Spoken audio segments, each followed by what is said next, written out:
Olá a todos, e o vídeo de hoje vai ser sobre status epilépticos.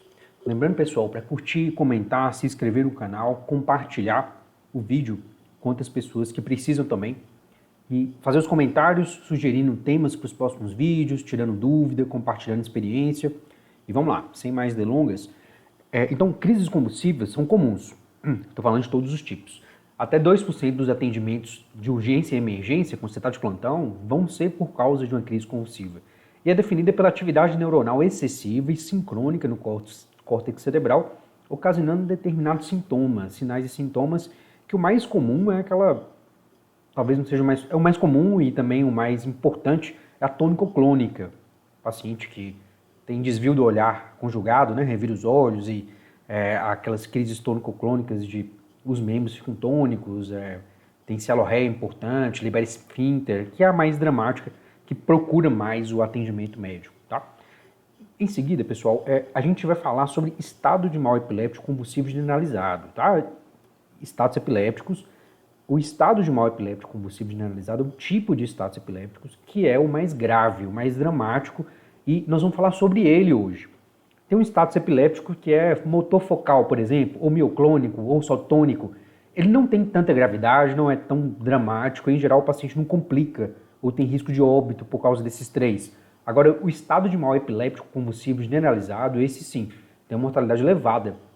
Chega a 20% e dependendo da causa pode chegar a 70%, 80%. Então vamos lá, qual a definição? Quando eu vou suspeitar que o paciente está em status convulsivo generalizado, estado de mal epiléptico convulsivo generalizado? Duas crises convulsivas generalizadas, crise convulsiva generalizada com duração maior que 5 minutos. Por si só já define, tá? Então tem que pensar sim em estados epilépticos e fazer um tratamento agressivo por causa disso. Ou, igual tem aqui, duas ou mais crises convulsivas generalizadas sem recuperação completa da consciência entre elas. Existem diferentes definições conforme a sociedade especialista em neuro, seja americana, europeia, por aí vai, que define isso. Essa é a prática, essa que dá para utilizar no dia a dia, tá? Um serviço de pronto-socorro mesmo, é isso aqui que a gente vai usar, tá? Existem outras, igual eu falei, mas essa é a mais simples e prática de ser aplicada. Vamos lá, lembra que toda vez que isso acontece, pode haver alterações de conexões neuronais normais, então as sinapses começam a ser desfeitas, vamos falar assim, pode resultar em morte ou injúria neuronal, e qualquer atraso no tratamento pode aumentar muito a mortalidade e causar sequelas neurológicas definitivas. Já vi casos de paciente fica sequelar para sempre na cama, sem qualquer contactação com o meio, sem falar, sem ouvir, tá? Então é por causa disso. Se atrasar um tratamento agressivo que tem que ser nesse estado de mal epiléptico convulsivo generalizado, vai perder conexão cerebral e começa a ter morte neuronal, tá? Então lembra disso, é uma emergência médica. E o atendimento, o tratamento requer 3 componentes. Tem que ser agressivo e requer 3 componentes. A estabilização do ABCD primário, a terapia inicial com benzodiazepínico venoso e em seguida o uso de anticonvulsivante com efeito mais duradouro, que em geral é fenitoína, que a gente tem disponível na nossa realidade. Mas vamos lá destrinchar e falar sobre isso. Então, a primeira coisa vai ser sempre o ABCD primário. Tem que olhar as vias aéreas, comumente o paciente tem muita cialorreia, tem uma postura que a língua cai, tá? Tem queda de base de língua, e você vai ter que submeter o paciente ao jaw thrust, chin lift nesse caso, ou jaw thrust, tá? Então isso já melhora a causa mais rápida de morte, que é a obstrução de via aérea. Uma simples manobra como essa, o chin lift, o jaw thrust e a aspiração, resolve quase todos os casos, tá? Em seguida você vai olhar o B. Sempre deixa o oxigênio a 100%. Sempre vai colocar máscara de alto fluxo a 15 em todo paciente com crise convulsiva tônico-clônica generalizada. Que o paciente faz hipóxia. Faz. Então, assim, vocês já devem ter visto uma crise convulsiva, ele fica roxo, cianótico, por causa de hipoxemia. Então, sempre faça máscara de alto fluxo a 15, que é o O2 a 100%. Tá? Lembre que pode haver aspiração. Então, o tratamento adequado vai evitar mais uma ou diminuir o risco dessa complicação, que o paciente pode evoluir com insuficiência respiratória depois, ou pneumonia aspirativa, tá? Vai olhar o C. O C, a estabilidade hemodinâmica, quase sempre o paciente está hipertenso, e você não tem que tratar isso. Na verdade, libera muita catecolamina por causa da crise convulsiva, ainda mais estados epilépticos, e o paciente quase sempre vai estar hipertenso. Se ele estiver chocado, habitualmente é por outro motivo. Aí você vai fazer reposição volêmica, vasopressor, tem vídeo só disso, mas habitualmente é por outra causa de choque e você vai ter que descobrir, tá? E fazer o disability, que você não vai fazer o Glasgow. É claro que o paciente, ele não vai estar em coma, não é essa a palavra certa, mas ele vai estar com nível de consciência rebaixado porque está em crise convulsiva, tá? Então lembrar disso. Uma coisa muito importante, boa parte das crises convulsivas generalizadas são por causa de hipoglicemia. Então, um paciente assim é obrigatório fazer uma glicemia nele, porque se tiver hipoglicemia, igual tem aqui, você trata da soro glicosado hipertônico, o paciente resolve isso imediatamente, quase que imediatamente, a crise convulsiva. E se você não fizer isso, o paciente continuar hipoglicêmico, vai tendo injúria neuronal, morte neuronal, e o paciente vai ser mais difícil de sair da crise convulsiva, tá? Então nunca esqueça disso. Então, uma vez havendo hipoglicemia, ou seja, menor que 60 para alguns 70 mg por decilitro, você vai fazer soro glicosado hipertônico, 50%, 40 a 60 ml, e lembrar sempre da profilaxia de síndrome de Wernicke, principalmente em paciente alcoólatra e desnutrido, tá? Então, esses são os dois maiores fatores, né? Alcoólatra e desnutrido, para deficiência de tiamina, e a profilaxia de síndrome de Wernicke é com tiamina 100 mg e VOIM. Às vezes, o serviço que a gente está atendendo não tem a tiamina nessa apresentação, aí você vai fazer um desses dois agentes possíveis, um desses, né? São os dois não, tá? Ou citoneurin, 5.000 unidades intramuscular, ou 5 ampolas de complexo B em 100 de soro e corre livre na veia. Eu dou um tanto de outras vitaminas do complexo B de forma necessária, mas resolvo os 100 mg de tiamina que eu preciso. E a terapia inicial, depois do ABCD primário, de uma glicemia ou enquanto você está fazendo a glicemia, vai ser sempre com benzodiazepínico venoso. O mais comum que a gente utiliza é diazepam, que a literatura recomenda e a gente tem disponibilidade, vai fazer a dose de 5 a 10 mg endovenoso lentamente, numa velocidade de infusão lenta, igual eu falei, 5 mg por minuto. E essa dose pode ser repetida a cada 3, 5 minutos se o paciente não saiu da crise convulsiva. É muito comum você fazer 5, 2,5 mg, enquanto você está fazendo o diazepam, o paciente para a crise convulsiva tônico-clônica. Aí você para o diazepam, já resolveu. Se isso não acontecer, você espera 3, 5 minutos, dá mais uma dose de 5 a 10 mg, espera 3 a 5 minutos, dá mais outra dose de 5 a 10 mg, no máximo 20 ou 30 mg de dose máxima de diazepam. Você vai fazer no paciente que não sai da crise convulsiva tônico-clônica, tá bom? E em seguida, a maioria dos pacientes, a maioria absoluta, 80%, pelo menos, vai sair da crise convulsiva só com o diazepam. Você sabe que ele não tem efeito anticonvulsivante duradouro, então você vai fazer um anticonvulsivante diferente, que é a fenitoína, que a gente tem disponível. Existem outros que a literatura recomenda também, mas não está disponível na maioria dos serviços públicos, tá? Então, fenitoína, ou idental, mesma coisa, 15 a 20 mg por quilo. A apresentação que a gente tem é 200 mg em 5 ml, que você fazendo a conta, 15 a 20 mg no adulto de peso médio vai dar entre 3 a 5 ampolas. Um paciente pequeno 3, um paciente grande 5 ampolas. Em 250 e você vai correr em 20, 30 minutos, porque você não pode fazer mais rápido do que 25 a 50 mg por minuto.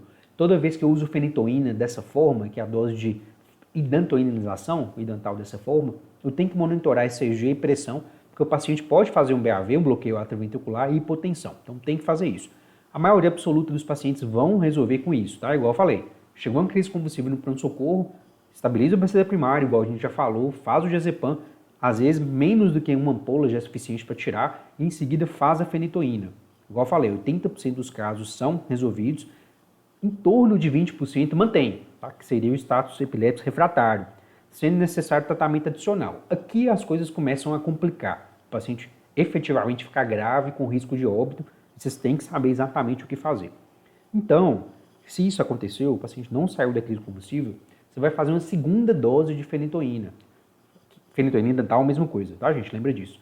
5 mg por quilo.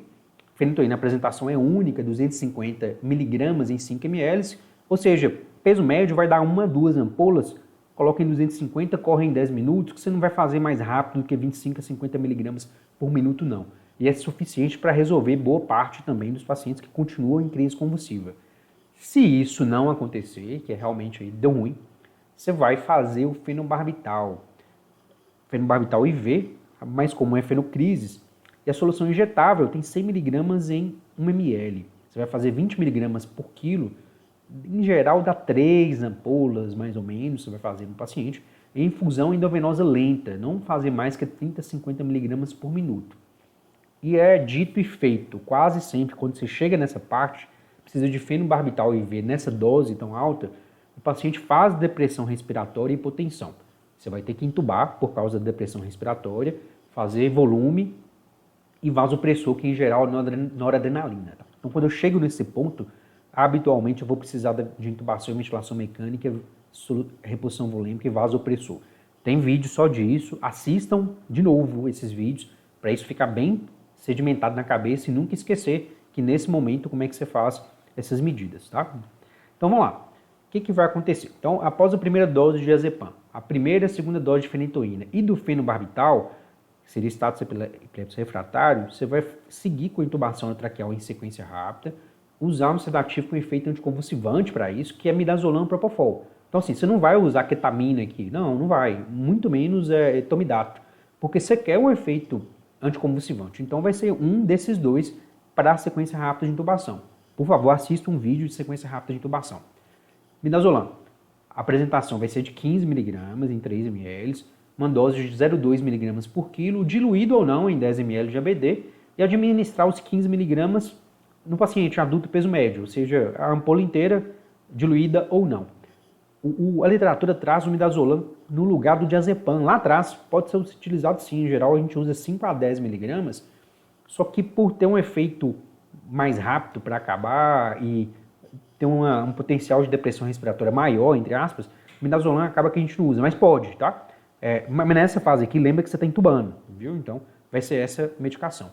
Ou então, no lugar dela, vai ser o propofol. 200 mg e 20 ml é a apresentação, 1,5 a 3 mg por quilo, que em um paciente adulto, peso médio, dá 10 a 14 ml. Vamos lá. Faz o bloqueio neuromuscular, succinilcolina mesmo, succinilmetônia, tem duas apresentações, 100 e 500 mg, dilui de 100 mg em 10 de ABD e faz 1 ml para cada 10 kg.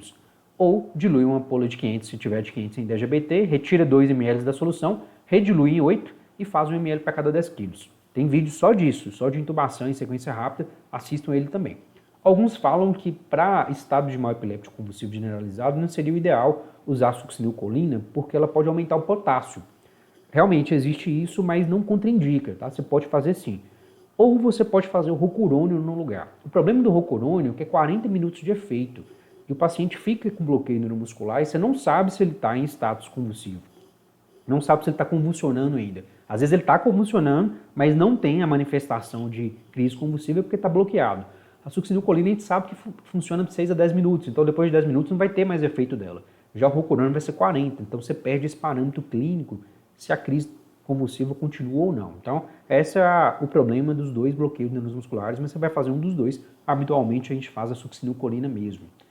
Após a intubação em sequência rápida, você vai usar midazolam contínuo, tá? Então, vai pegar lá a ampola de 50 mg, 10 ml, 4 ampolas diluídas em 160, em alguns serviços 210, e liga 10 ml hora e vai aumentando se o paciente não passar da crise convulsiva.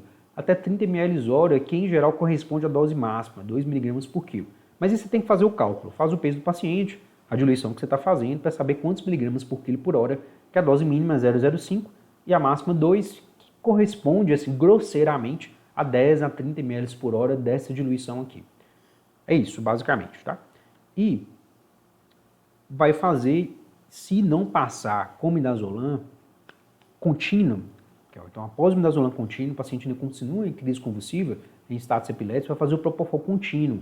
A dose é 5 a 10 microgramas por minuto e você pode ir aumentando 5 a 10 microgramas a cada 5 minutos, tá? Até o paciente parar de ter crise convulsiva. Só que não adianta prescrever isso aqui, você tem que fazer, isso aqui você prescrever não vai sair nada, a equipe não vai entender. Você vai fazer assim, propofol, 5 frascos, em um frasco vazio de 100 ml, joga esses 5 frascos lá, cada um tem 20 ml, então um total de 100, e começa na BIC, lá na bomba de difusão contínua, 10 a 20 ml hora e vai tateando. Aí vai aumentando, 30, 40, o que você precisar para acabar com a crise convulsiva, cessar a crise convulsiva, embora, igual eu falei, quando você chega nesse ponto, o paciente já está num quadro de hipotensão, por causa dessas medicações, tá? Tanto midazolam, propofol, fenobarbital, todas dão choque, né, hipotensão. Aí você vai ter que correr atrás disso com reposição volêmica e principalmente aminas, que é a noradrenalina. Principalmente. Não tem um paciente que chega nesse ponto que não vai estar em dose mais alta de noradrenalina não, tá? Então é isso. Então a sequência seria, chegou um estado de mal epilético, lembra lá qual é o critério, vocês lembram, tem lá no slide que a gente falou, estabiliza o paciente, faz o ABCD primário, vocês já sabem, faz o diazepam, 5 a 10 miligramas, vai repetindo a cada 3, 5 minutos até essa dose máxima de 20 a 30, faz a fenitoína, 15 a 20 miligramas, em seguida não adiantou, continue crise convulsiva, faz mais uma dose de fenitoína menor, de 5 miligramas por quilo, não adiantou, faz o fenobarbital IV, 20 miligramas por quilo, aqui ele faz depressão respiratória e choque, você vai tratar as duas coisas, passa o midazolam contínuo, que vocês já sabem prescrever, não passou a crise convulsiva, passa para o propofol contínuo, que também vocês já sabem prescrever. Então é essa a sequência que a gente faz. Depois disso, o que você vai fazer? Anamnese, exame físico cuidadoso. Então é agora que você vai chamar a família, conversar sobre detalhes da vida do paciente, pedir exames laboratoriais. A tomografia de crânio sem contraste é obrigatória, praticamente em todo paciente. Você vai fazer exames laboratoriais e tomografia computadorizada. E nos casos que isso não descobre a causa, você pode pedir ressonância magnética de encéfalo, punção licórica, estudo do líquido e eletroencefalograma, tá? Seria esses três aqui, só se esses dois primeiros não identificarem a causa do status epilépticos. Os exames laboratoriais obrigatórios são glicemia, porque tanto a hiper quanto a hiperglicemia severa pode causar status epilépticos. O hepatograma e função renal, encefalopatia hepática e renal causam também, principalmente esses íons aqui, sódio, cálcio e magnésio, de longe sódio é o mais comum, e gasometria arterial, que principalmente a retenção muito importante de CO2 pode dar também status epilépticos. E as causas mais comuns, primeiro de tudo, seria a epilepsia, que a pessoa muda ou deixa de usar os anticonvulsivantes, então é uma causa comum, sempre perguntar por isso na anamnese. TCE grave, AVC isquêmico ou hemorrágico, estado de hiperosmolar ou cetoacidose, hipohipernatremias severas, encefalopatia urêmica ou hepática, uma das duas, meningites, tá? E igual eu falei também, encefalopatia hipercápnica, né? Quando o PCO2 aumenta muito por algum motivo, pode fazer status de mal epilépticos. Existem outras causas, gente, claro, igual o tumor cerebral, abscesso cerebral, e as causas mais raras, umas que eu nunca vi, por exemplo, tem uma encefalopatia de Hashimoto, de Rasmussen, a própria encefalopatia lúpica, que eu já pensei várias vezes, mas nunca fechei esse diagnóstico, que são coisas raras, tá? Assim, na prática, na vida real, é isso aqui que vai acontecer, e você só vai partir para essas raropatias se todas essas 6 aqui, mais a epilepsia, que eu não coloquei, não explicar o motivo, a etiologia do status epiléptico. Então é isso, esse foi o vídeo de hoje, bons estudos para vocês e bom plantão, e até o próximo vídeo.